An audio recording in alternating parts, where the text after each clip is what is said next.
आज या ठिकाणी समस्त भोई कहार दिवर यांची संयुक्त आरक्षणासाठी बैठक या ठिकाणी घेण्यात आलेली आहे आणि आज गेल्या अनेक प्रदीर्घ दिवसानंतर आज भोई समाजाला NTBमध्ये जे 2.50% आरक्षण आहे तो आरक्षणाचा टक्का वाढवून मिळण्यात यावा किंवा हे आरक्षण SC समाजातून किंवा SC प्रवर्गातून मिळावं या विषयावर विचारमंथन करण्यासाठी आजच्या या सभेचं आयोजन करण्यात आलं आहे।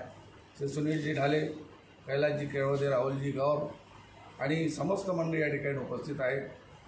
आमचा समाज महाराष्ट्रामध्ये मोठ्या संख्येने आहे।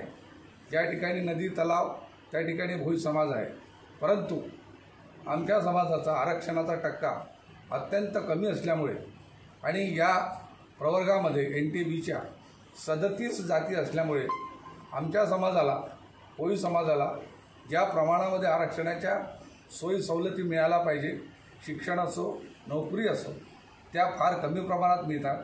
त्यामुळे राजकीय आरक्षणसुद्धा आम्हाला नाही आहे, कारण आमचा टक्का अत्यंत कमी आहे। तो टक्का वाढवा यासाठी सरकार दरबारी आम्ही आमचा विषय कशा पद्धतीनं मार्गी लावू शकतो त्या विषयावर विचारमंथन करण्यासाठी आज ही सभा या ठिकाणी घेण्यात आलेली आहे आणि भोई समाजावर राजकीयदृष्ट्या जो सातत्याने अन्याय होतो आहे, आमचे लोक प्रशासकीय सेवेमध्ये तग धरू शकत नाही, आमचे लोक प्रशासकीय सेवेमध्ये नाही, नोकरीमध्ये आम्हाला फार कमी प्राधान्य मिळतं। त्यामुळे हा टक्का वाढवण्यात यावा किंवा SC प्रवर्गातून आम्ही आरक्षण मिळावं का या संपूर्ण विषयावर विचारमंथन करण्यासाठी आजची सभा या ठिकाणी आयोजित करण्यात आली।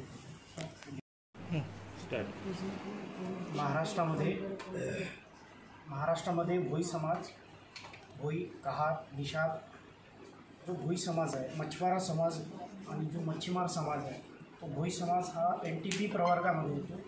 NTB प्रवर्गामध्ये 38 जाती आहेत। या जातीपैकी एक जातमध्ये भोई कहार ह्या एकाच जाती एक जात अशा 38 जाती NTBमध्ये आहे, ज्याची संख्या आज महाराष्ट्रामध्ये जर या राज्याची लोकसंख्या पकडली तर आज 12 ते 14 करोड आहे आणि या 14 करोडमध्ये भोई समाजाची संख्या जवळजवळ 2 करोडच्या जवळपास आहे।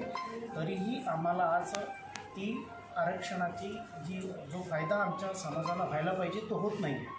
वारंवार आमच्या समाजाची नेहमी मागणी आहे की आमच्यावर अन्याय होत आहे। NT समाजाच्या सामान्य गोष्टी सामान्य शैक्षणिक धोरणापासून तर राजकीय प्रवासापर्यंत NTमध्ये भोई समाजाला कुठलाही आजपर्यंत असा फायदा झालेला नाही आहे, जो फायदा या समाजाला व्हायला पाहिजे। आमच्या या बैठकीच्या माध्यमातून आमच्या समाजाला लोकसंख्येच्या आधारावर आम्हाला जी तत्परता मराठा समाजाला आरक्षण देण्यासाठी या शासनाने केली तशी तत्परता आता भोई समाजासाठी सुद्धा करायला भाग पाडण्यासाठी म्हणून आम्ही ही आरक्षणाची बैठक घेतली आणि येणाऱ्या काळामध्ये महाराष्ट्रामध्ये जनगणना हो भोई समाजाची जी जातनिहाय आमची जी लोकसंख्या राहील त्यानुसार आम्हाला मागासवर्गीय आरक्षण या समाजाला भेटलं पाहिजे आणि ह्या समाजाला आम्ही ते आरक्षण मिळवण्यासाठी जे शर्तीचे प्रयत्न आहेत तांड्यापासून तर बांध्यापर्यंत आम्ही जे प्रयत्न करायचे आहे ते सर्व प्रयत्न आम्ही करणार आणि या सरकारला या समाजावर जो हजारो वर्षांपासून जो अन्याय होऊन राहिला या देशामध्ये तो अन्याय आम्ही दूर करण्यासाठी आणि आमच्या समाजातील जी येणारी पिढी आहे, आमचे जे सगळे तरुण आहे, येणारी जी पिढी आहे यांच्यावर तो अन्याय पुढे होणार नाही यासाठी आम्ही ती आरक्षण हक्क सभा आम्ही इथे आयोजित केली।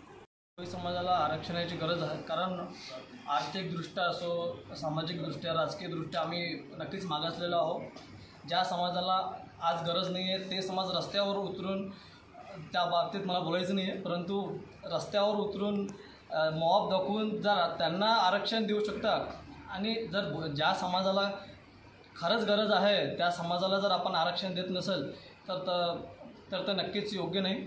आम्ही नक्कीच आरक्षण मिळवण्यासाठी आज ही पहिली सभा आहे। अशा सभा आम्ही प्रत्येक जिल्ह्यामध्ये घेऊन पूर्ण महाराष्ट्रामध्ये घेऊन लवकरच प्रत्येक जिल्ह्यामध्ये आणि पूर्ण राज्यामध्ये अशा सभा घेऊन आंदोलन करायची वेळ पडली आंदोलनसुद्धा करू, परंतु आम्ही आरक्षण नक्कीच मिळवल्याशिवाय राहणार। ठीक झालेलं आहे आणि काही लोकांनी पाठपुरावा पण केलेला आहे. अनेकदा पाठपुरावा झालेला आहे, परंतु त्याच्यावरती मला वाटते आजपर्यंत कधी आकलन झालेलं नाही. 3 मार्च येवलेला झालेला आहे. औरंगाबादलाही झाला आहे. त्याच्यावर एक या 2 पैकी आयोजक मेन आहेत. मेरा नाम प्राध्यापक राहुल गौर है, एक सामाजिक सेवक हूँ मैं।